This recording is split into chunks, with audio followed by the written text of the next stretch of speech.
So let it finish. That's fine. Just let it keep finishing it and refreshing it, and there we go. So let's continue. Continue.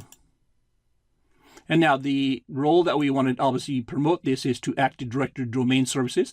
So click on that and add the features. And let's continue with next. Now we also want to highlight the .NET Framework 3.5 because that's a requisite. So go next. Go next. And if it needs to restart, that's fine. So go install. So let's restart this. Now, obviously, this is going to take, again, about 15 minutes or 10-15 minutes. So again, I'm going to pause the video. And when this is completed, we'll get back to it and we'll have a domain controller. And we'll see that the various files have been added to domain controller. And then we can start creating the other 3 VMs and joining this domain. So we'll go install, and I'll see you in a second when this is completed. So I'm just going to pause the video right now and let this continue. And as I said, this takes about 10 minutes. So I'll see you then. And welcome back. And as you can see, all the features that for promoting this has been installed. So the next thing we're going to do now is click this here, promote this server to a domain controller. So just click it, and this window pops up. Now, obviously, it's going to ask for networking configurations.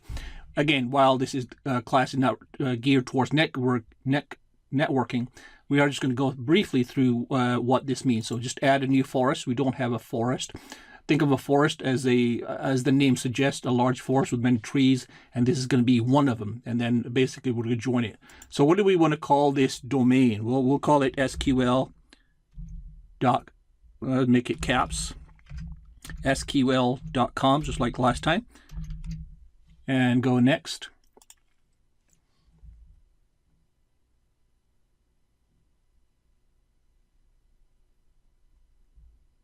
So, and this will just take a few seconds. As you can see here, we need to add a password here, but obviously it's not going to allow us until it finishes the options right here. And as you can see, this is movement here. So this takes about 30 seconds to fulfill. So right now it's just doing basically setting up the domain controller options. So we don't really need to be worried about too much of that because unless you're a network admin, you don't really necessarily need to know this exactly the same stuff. But basically it's installing SQL various options here, as you can see. So I'm just going to wait until I can click on the cursor here, and it allows me to make a password. Active Directory. So now once this is promoted to a DC, which is a domain controller, we'll see many options like we did before with Active Directory services. So I think that went through. And again, make it a complicated word. So let's call it the same thing as I did last time. And let's do it here.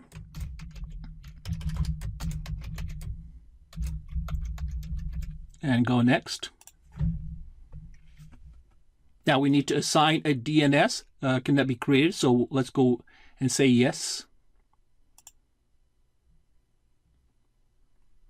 And it's just going to go over the NetBIOS naming convention.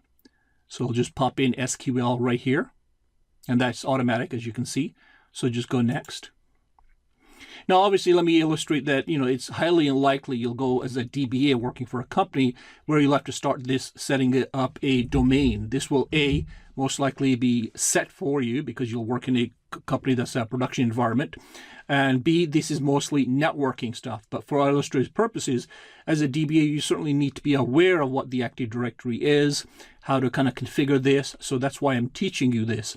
So it's not a responsibility of DBA to necessarily know this, but you should certainly know what a domain is, what an Active Directory is, because you will certainly work with Active Directory as far as creating users or asking the network administrators. And this basically allows you to communicate with your IT staff. So that's the reason we need to mention it, and certainly for our demonstration purposes. So that's why I'm saying to you it's not really that critical that we go over these steps and understand everything about DNS and DHCP and so on. So go next. Now, obviously, here at this point is checking the prerequisites for the domain controller operations. If it finds any that is in X or red, we have to fix them, and then we have to rerun this. One of the ones that I option that came was the password that we recreated for the administrator, and that was to make it a complicated password, and we did that. So hopefully we won't see it here. And this will just takes about 30 seconds, and then again, once this completes, it's going to become a domain controller, and then I'll pause the video and come back to it. One thing to note is here now, obviously you'll see that the network address is local, and I'm going to show you how to allocate IP addresses to each individual virtual machines in a little more detail this time. So the students that were a little confused as to how to getting this I'll explain a little more. Again, everything is fine. All prerequisites checked. These are just cautionary things that we need to do, but they don't really affect us. So we'll just go install. And again, this is going to take a few minutes, so I'm going to pause this video and come back, and then when it's come back, it will be a domain controller. It'll restart and reboot, and then we'll look at the features of Active Directory. So I'll see you in a second. And welcome back. And now this operating system is a domain controller, and we can verify that for a couple of ways. If you press your Windows key and go to My Computer, right-click Computer, go to Properties, you can see that it's a domain controller. Well, it's joined the domain, that is. And to verify, obviously, that it's a domain controller, obviously those additional files have been added. So if you go to, click on the Windows key again, go to Control Panel, go to Administrative Tools, and you can see now the Active Directory Center, Active Directory Domain and Trusts, and Sites, and so on. And obviously the one you most likely be using is the Active Directory User and Computers. So if you double click that, and you can see that the domain is SQL and so on. So here are the built-in accounts, built-in computers, domain controller, obviously the DC. And so now that we know that this has been promoted to a domain controller, there's one thing I want you to do is create a domain user account and admin. And that, when we do the clustering, will be our cluster admin. So rather than using administrative accounts for each VM that we create, we're going to create a domain account, and we'll be using that to enter every single VM. So this is something we just want to be proactive against. So to do that, go to Users, right-click, go to New, Users, and we're going to call it a cluster. I'm going to call it a cluster admin. And obviously remember what the name is, because you're going to need this. So copy, paste it, let's put it here, paste. So cluster admin is going to be the domain controller of the entire domain, so it can access any VM, so we don't have to constantly change accounts. So go next. Again, type in a complex password, and remember the password. It's going to be important, otherwise you're going to have to do it all over again. So make sure you understand what password you have. I would even write it down, because and go next. Oops, go back. Uncheck this, check user cannot change password, and password never expires, and go next and finish. And now that we've created this password for cluster right here, we're going to join it into our domain administrator accounts right here. So if you look at this title of this person, the domain controller, let me widen this, or you can see that designated administrator for the entire account. So if you double click that, go members, and then go add, type in cluster, go check name, and go OK. So now that cluster admin is part of the domain admin group, and go apply. OK, so now we can use that password for each one. So we're going to go close this, and close this. And the other thing now we want to do is assign this VM a static IP address. Now, the way to approach addresses, I've made a video here, or one of these slides. Now, some students had a little confusion as to how to get the IP address when they actually copied exactly what I was doing when I noted that do not do this, and that's okay, because I understand this can be a little more complicated. So how do you get the IP address? Before I discuss that, briefly, what is an IP address? IP stands for Internet Protocol, and the address is basically a computer address. Very similar to a home address. If I were to ask you what is your home address and you say it's 123 Elm Street, Irvine, California, 926-000, and so on, that is a very unique address to that specific home. And you cannot have another address in that same city with the same address. Same thing with a computer. When you have computers, they get IP addresses, and IP addresses are given through what's called the router or the modem. And I'll be showing you that in a second. So each computer has a unique IP address, and that actually, when you contact and communicate with other computers, it's using this IP address to connect to it. Now, what does an IP address look like? Well, let me quickly pull it up here. An IP address looks like this, 192.168.0.1. So this is an IP address, and I don't want to get into the configurations of how to get to this IP address, but when you get internet service from your provider, now mine happens to be Cox, yours may be different. So look at this illustration here. Let's say this is the internet provider that you get your internet from. When they come to your home, they're going to take from the wall a coaxial cable and connect it to what's called a modem and a router. You may have separate boxes, a separate modem and a separate router, but nowadays most of these boxes come in a single combined combination. So what they're going to do is from the wall, they take a coaxial cable and attach it to a modem and a router, as you probably know, and then you can go to your TV and internet. Now, obviously, in order to connect to that router, there's two ways of doing it. Your computer may be directly connected to that router through what's called an RJ45. It's a blue cable. So if you see a blue cable that's connected to your computer, that's connecting to your modem router and then is connecting to your internet. Or, as you can see, is most likely most people now in homes have what's called wireless adapters, as I do on my computer, and I can connect to this router wirelessly, so I don't need a cable here. So that's how I'm connected. So the point here is that your computer is connected to the internet provider here through a modem or a router, and this router provides you with the IP addresses. Now, IP addresses can vary depending on it.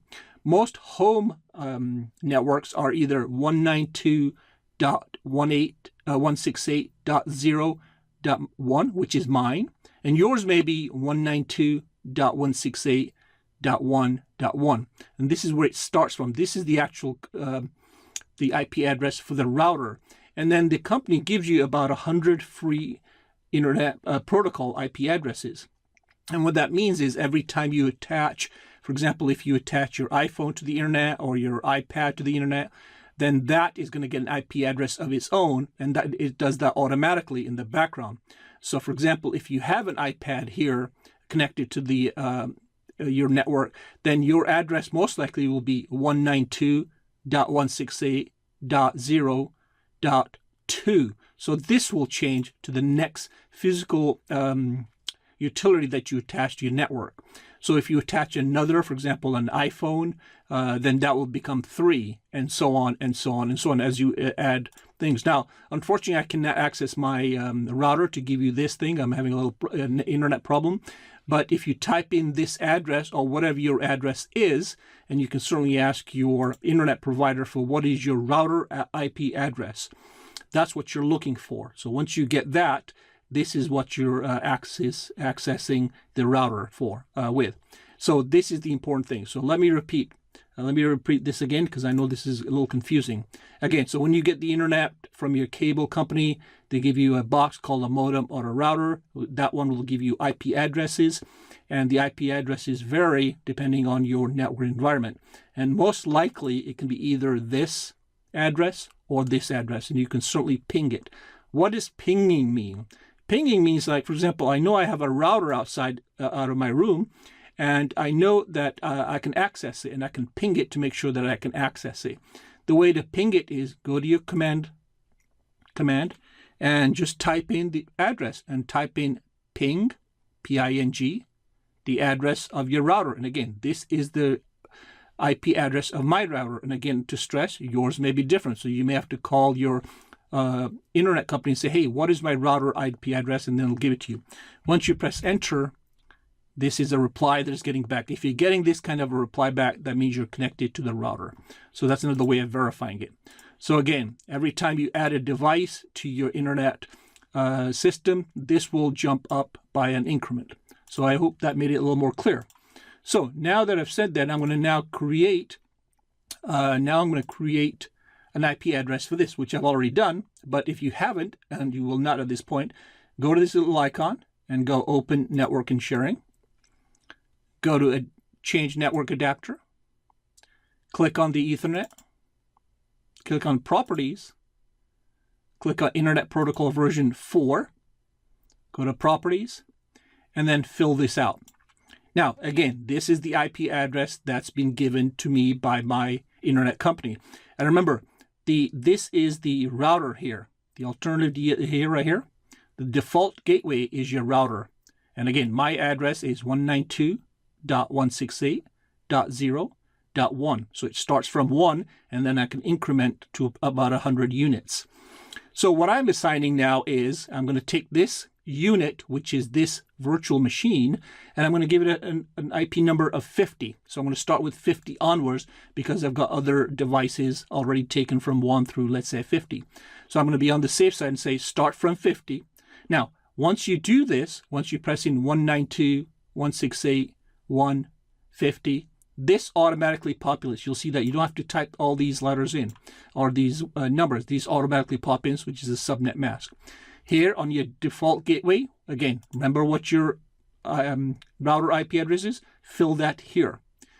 Here, you just use this preferred DNS. DNS is domain naming services, which basically says, hey, I'm going to give you this IP address in this numeric form, but change it to whatever it is. And obviously mine is sql.com. So for example, when you go to google.com, you don't remember their IP address, or you don't type their IP address, whatever that may be. You just type in google.com. Then the DNS actually changes that IP address to google.com and so on. So every machine gets an IP address. Every machine is unique. And the DNS changes the name to this. That's what DNS does primarily. So again, when you're filling out the IP addresses, follow this. But again, to emphasize, make sure you find out what your default gateway is, ping it so you can connect to it, and then start with 50. Most likely 50 is fine, and then increase it, and then follow this. Then you can follow exactly what I'm doing. So type in 192.168.0.50 if that's your IP address, and this will fill in automatically. Fill in your default gateway, which is your router number. This automatically fills, and that's fine. And then this fills this. Once you go OK, you'll see that the little hidden sign that I had here is gone, and now I can connect to the internet. And now I've joined the SQL domain. So at this point now, I've created a virtual machine. I've installed Windows 2012 R2 operating system. I've made it a domain controller by promoting it. I've done some configuration properties. I've set the IP address for the network so I can access the internet. And I'm ready now, and I've changed the username, or created a username, and joined the domain admin so we can start using that account for our future VMs. So at this point, that's what we've done. And now in the next videos, what we're going to do is we're going to create 3 separate VMs, and we're going to start creating, joining them to a domain, and then we'll start installing SQL Server 2016, and then we're going to start talk about high availability solutions. And I'm going to join, actually, when I create the virtual machines, I'm going to do it one by one, so we get a good reinforcement of how to do this over and over again, so you have a better understanding. So I'll leave that, and I hope the students who had a little confusion here will be a little more apt here, and a little more, I hope I cleared it for them more. But if not, certainly call me and or email me, and I'll certainly help you. But I think I've given you enough information to do that. So this is where we are now. We've got a VM domain controller, and we've assigned a static IP address, and we're ready to create new VMs. So I'll leave it here, and we'll continue in the next video. So my name is Raphael, and this is how to become a production SQL database administrator. See you in the next video.